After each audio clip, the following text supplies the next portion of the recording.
Hello everyone, my name is Ruchi Mishra. I think the major concern post-lockdown is regarding the precautions we need to take to protect ourselves from the COVID-19 virus.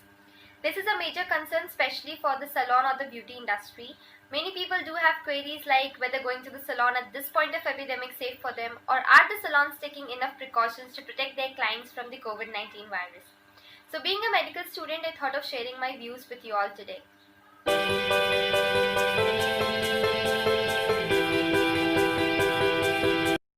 We have had certain viruses in the past as well, like SARS, MERS, etc., whose vaccine has not been invented yet because viruses do have a tendency to undergo mutation. According to WHO's recent statement, it is very difficult to develop a vaccine for the COVID-19 virus. We might have to learn to live with these viruses in our surrounding as well. What becomes necessary now is taking basic precautions. In this video, I am going to talk about the precautions that should be taken by the clients and also by the salons. I am also going to talk about excessive and not so necessary precautions that are taken by most of us. First things first, wear a mask. It is very important for all of us at this point of time to wear a mask, especially when we go out in public. Secondly, wash or sanitize your hands as frequently as possible and avoid touching your face, especially your eyes, nose and your mouth area. Now, what becomes important for you to follow when you visit a salon as a client is to wear a mask inside the salon if possible. Maintain social distancing. Avoid touching everywhere and avoid reading a magazine. And if possible, please try to pay using cashless transactions. Now, what are the precautions important for the salons to take? It is necessary for every salon member, be it the employee or the owner, to wear a mask. It will be better if they wear a face shield as well, because this face shield will provide extra protection to the client and the employee and will also prevent the employees from touching their face. Make sure that every salon member wears a pair of gloves and washes or sanitizes his or her hands frequently and also after providing a service to a client. As soon as a client enters your salon, do sanitize their hands and try to maintain social distancing between your clients. For example, keep a chair gap between your clients, that is, make the clients sit on alternate chair. One efficient way of doing this is by providing services to the client on the basis of appointments. Employees should also use aprons. Some other precautions that should be taken and all premium salons are taking since years are single-use towels and sterilizing the instruments.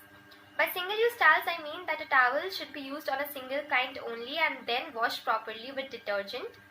All the instruments like comb, scissors, etc. should be sterilized after every use. Some additional measures that should be taken now because of this COVID-19 epidemic is that you can add disinfectant along with the detergent while washing the clothes. You can also use disposable towels and bed sheets. Try to provide options for cashless transaction to your clients. And do sanitize the hands of your clients before they leave. Some extra precautions that all of us can take is sanitizing our hands before we enter the house.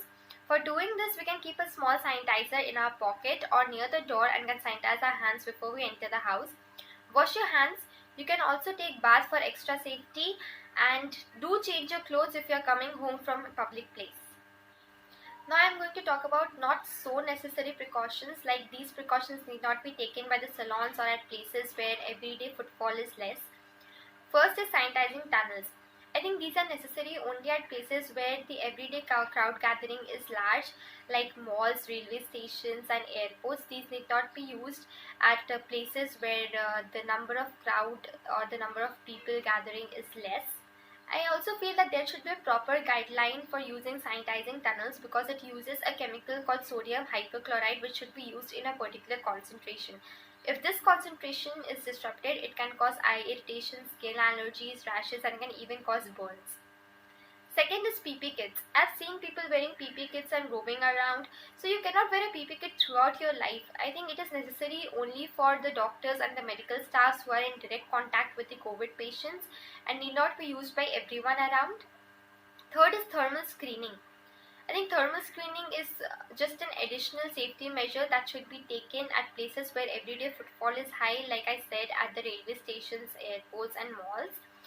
And thermal screening does not give you a proper assurance of being COVID positive. You can have fever as well, just like the normal viral fever. And there are many COVID positive patients as well who does not show any symptoms too.